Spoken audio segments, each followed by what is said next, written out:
gagamit po tayo ng original style na tomato sauce. Next po, optional din po ito, pero naglalagay po ako ng banana ketchup sa aking afritada kasi dito ko na po kukunin yung tamis sa sauce niya. At ground black pepper.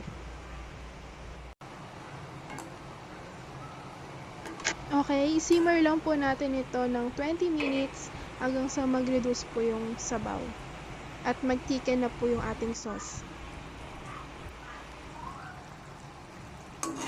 Ayan, nag-thicken na po yung sauce natin and malambot na rin po yung chicken. Pwede na po natin ilagay yung ating mga itinabi kaninang piniritong patatas, carrots at hotdog.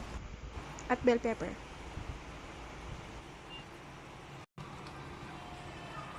Ayan, luto na. Ito na po ang aking version po ng chicken afritada.